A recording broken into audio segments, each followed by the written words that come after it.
This is a Jet's GPS Fleet Tracker client tutorial, and this is on how to set up zones, sometimes called geofences, in different systems.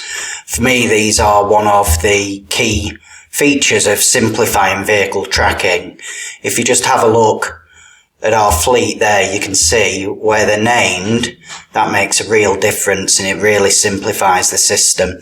So there's a few different ways that you can do it. I'll show you the way that I do it when a vehicle's been there, because you're going to be much more accurate of where they park. Sometimes if you put a postcode in and your fleet don't park at that exact spot, then it's not going to catch them, and you can go in and edit them later, but it's better to get it right first time. So I'd go into trip history, I'd select my vehicle, that's going to bring up today.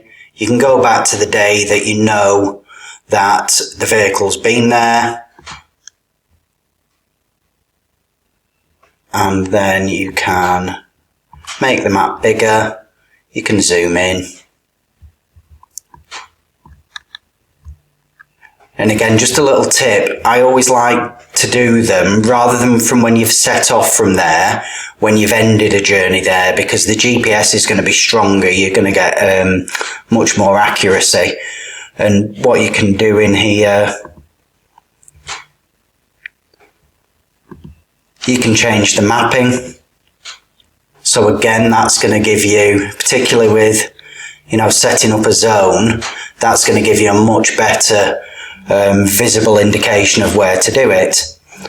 You then click on zones and routes, draw a zone polygon, and you just start drawing on the map.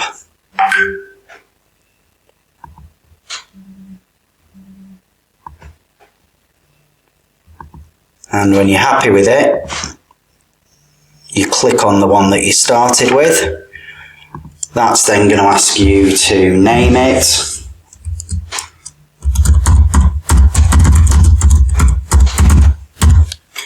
I like to do it in capitals as well, just because it's clear.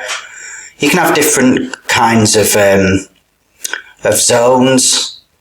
I think that's a separate video really.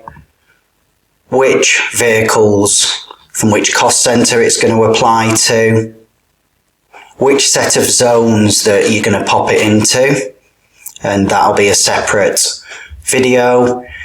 If there's a speed limit on there, then that will override the road specific speeding on the system.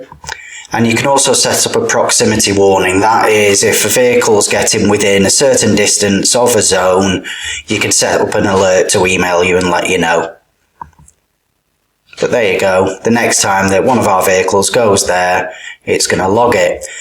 The more kind of standard way, like I say, I don't like this as much, would be if you put in an address,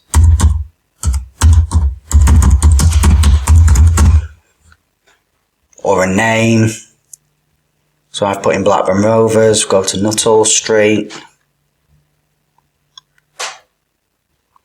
And again, you can use your layers.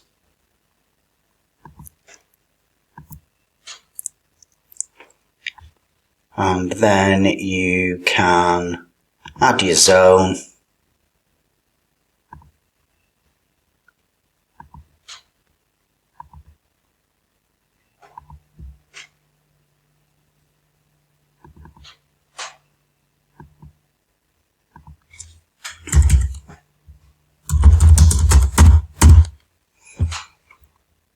And again, this is just exactly the same as the last one.